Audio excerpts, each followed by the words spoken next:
Game update 34699 was just released. As I was looking over the patch notes, I noticed that they had quite a few sections to them. But as I scrolled down past the cosmetics and the questionable balance changes to give the Chinese a counter to onagers, I couldn't escape the thought that something was just missing. This list needs at least one more entry. So I'm going to add section 15, Bugs Introduced. First up, let's talk about Stop Micro. Stop Micro is a trick to control ranged units where you press the Stop hotkey to let your archers fire. This helps to avoid the overkill you might get if you right-click a single unit with all of your archers.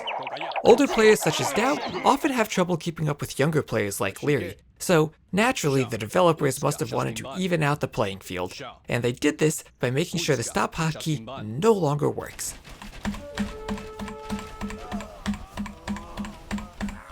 That's right, no more using Stop Micro to control your archers, you just have to right-click and kill the enemy one unit at a time.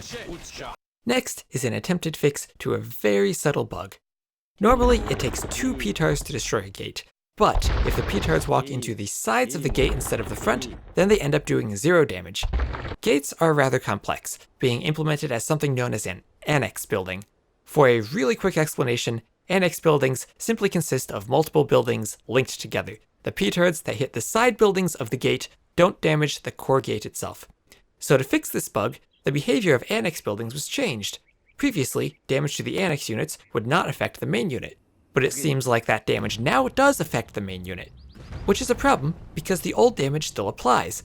And gates aren't the only Annex Buildings. Town centers also are implemented using this same mechanic, in order to enable the ability for units to walk underneath them.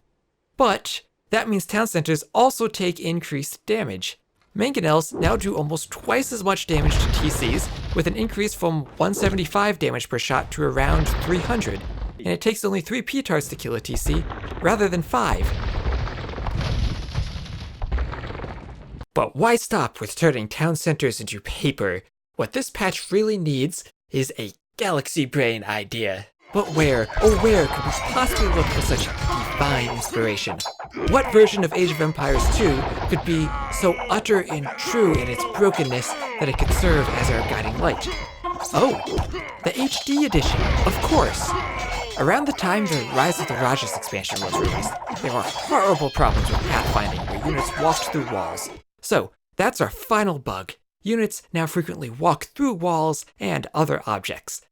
Now, walls can lead to boring games, where players just stay in their bases and don't move out. So, naturally, the Definitive Edition introduces the definitive fix of allowing units simply to bypass walls.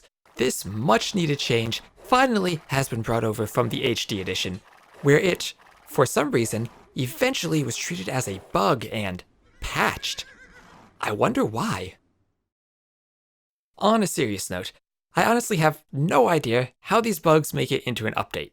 It's an embarrassment, the level of the HD edition all over again, where patches are released that break core functionality. It's not like the bugs are hidden. These bugs were reported immediately after the update was released. Hopefully, the studios still working on DE make drastic changes to their development process to avoid this in the future. They cannot continue releasing updates such as this one. Anyway, thank you all very much for watching, and I'll see you next time.